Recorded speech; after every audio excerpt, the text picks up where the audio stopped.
If the judge says I have to go by, it means I'm going for my death. I'm being sent to the gallows.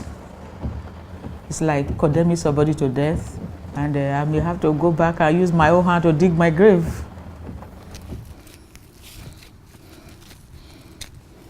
I'm from Nigeria. I came into the UK on Ford Foundation scholarship for a master's degree at the Leeds University in 2004.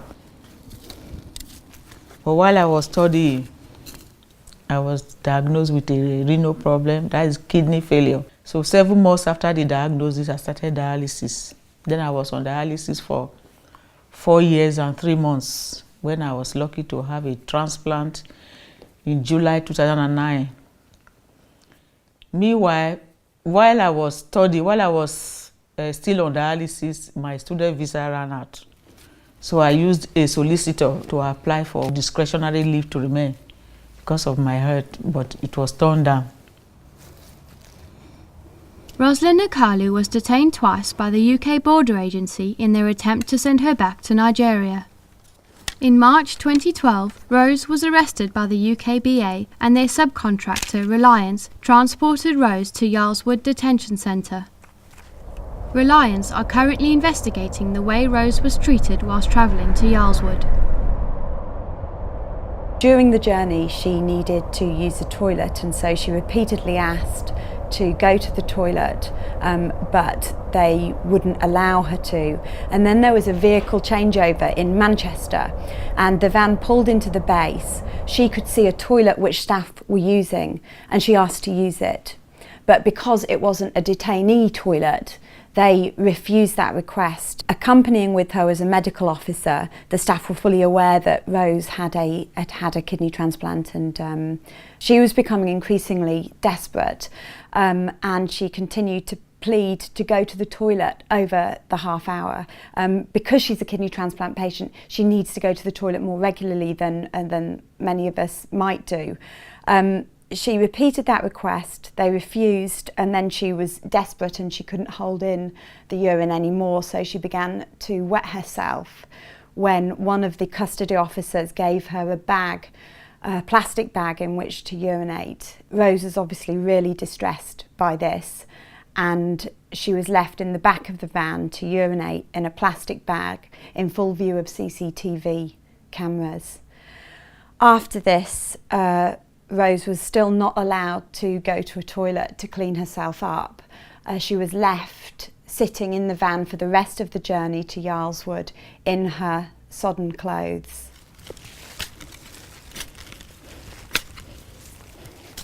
I have lettuce and spring onions. Then the chili were going to die, but I saved them.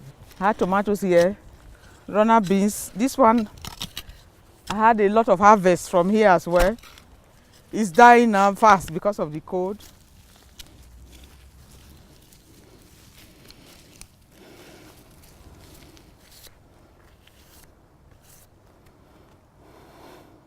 We have to establish patients' eligibility for NHS care, but any person legally in the UK is entitled to life-saving treatment, and in this case the life-saving treatment was dialysis. She was in the UK legally on a student visa, and according to our hospital legal team, we had no choice but to deliver care as we would to any other person. If she went back to Nigeria with a functioning transplant and she was not able to access the appropriate medical care, we don't think that she would survive more than several months. And that's assuming that she's able to take her medication regularly. If she stopped her treatment and she wasn't able to get her anti-rejection treatment at all, then the kidneys would almost certainly fail within a few weeks, and then she would die within weeks. I think any doctor would tell you absolutely emphatically that their job is to save lives through improve quality of life and to reduce suffering. And if we have a patient with kidney failure who's entitled to medical care, we would certainly do everything we can for that patient, regardless of their background or our future. My husband died on the 24th of March 1999. He had a brain tumor, and the doctor told us that the operation cannot be done in Nigeria, that we have to go to South Africa or India for the operation.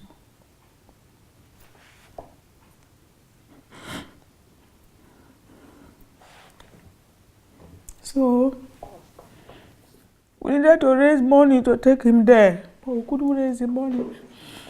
It was supposed to be 2 million naira, which is about 8,000 pounds. We couldn't raise the money to take him to South Africa, so we just watched him die. He was not operated on, we just watched him die, basically, because there was no money. So he died. He died. And before he died, we didn't have any children, so it was really very hard. And after 2 years of his death, I actually picked the pieces of my life together, and I went on and I was doing well until I secured a scholarship to come to the UK. Yeah. We've argued in our case that Rose has a right to remain in the UK and that her removal would breach her human rights. We've relied on her right to respect for private life, which is protected by Article 8 of the European Convention on Human Rights.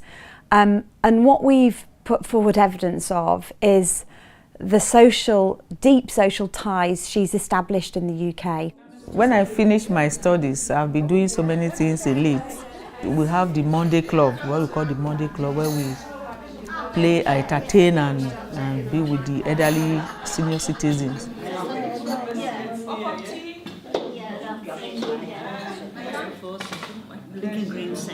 One of them celebrated 99 years last Monday. We were happy with them, clapped for her, sang for her, gave her a cake, and she blew the candle up. Those are the things we do there to keep these old people happy, to show love to them.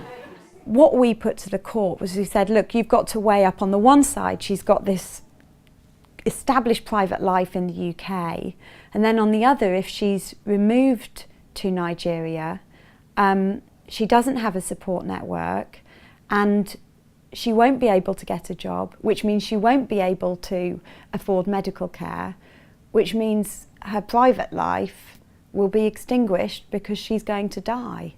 And she's going to die in very distressing circumstances. On the 21st of November 2012, Rose and her supporters attended an appeal hearing at the Immigration Tribunal in Bradford.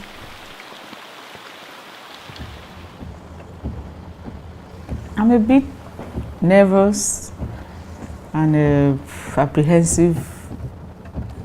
I didn't sleep really very well. My thought this morning is to go there, get on with it, and then come back with good results. That is leave to remain. At the hearing, the Home Office made a very important concession. Up until then, they had always maintained that if Rose was returned to Nigeria, she would be able to afford medical care. She wouldn't die, she would have a private life, and that she would get a decent job. In the face of the evidence that we presented to them, like the Economist's report, they conceded that report. And so they were there, the presenting officer was there arguing that she should be returned even though she would die a very distressing death within 2 to 4 weeks. I didn't envy him his job, and I'm sure he was very uncomfortable having to put those arguments forward. I think it was a few weeks after we got the judge's determination, which was a really good day because the judge accepted our Article 8 arguments and accepted that it would breach her right to a family life for her to be removed. The Home Secretary Theresa May challenged the judge's decision to allow Rose to remain in the UK. However, May's challenge was refused. The Home Office then sought permission from the Upper Tribunal to make a further appeal in January 2013. Well, I have to say I was absolutely dismayed and appalled when I found out that the Home Office was seeking to appeal the appeal, because of course we had the great news last year that it appeared that Roseline was going to be allowed to stay, to get on with her life and to get the treatment she needs. I think it's a scandalous waste of taxpayers' money to be continuing to pursue this case, and I've said this to the Home Secretary. We need to have a commonsensical and robust immigration system, and that has to be something that people have confidence in, and that as far as possible is not abused. But here we have a very clear case where someone, if they are deported back to their country of origin, they will die. No one's disputing that. And on this one, the Home Office have just got it wrong. And we will keep saying that until we get justice for Rose. The Home Office declined to be interviewed about Rose's case.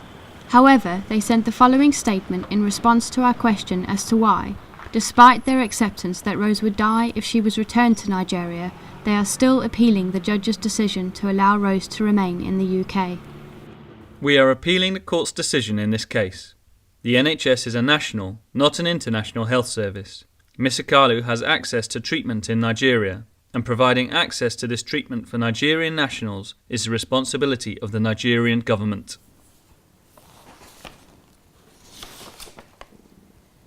Rose was notified in February 2013 that the Home Office were granted permission by the upper tribunal to appeal the judge's decision. She now faces many more months of uncertainty as she fights for her life in the UK. An arm of the government has done everything to save my life. Then the second arm wants to take it away just like that. They wanted the court to decide my case, and the court has decided. So I think that they should have, the Home Office should have allowed each others to stay at that place. I have won, let me live my life. I feel really scared. Yeah, it scares me a lot. Yeah, it's like I always say, if I'm sent back, it's just like going to dig your own grave.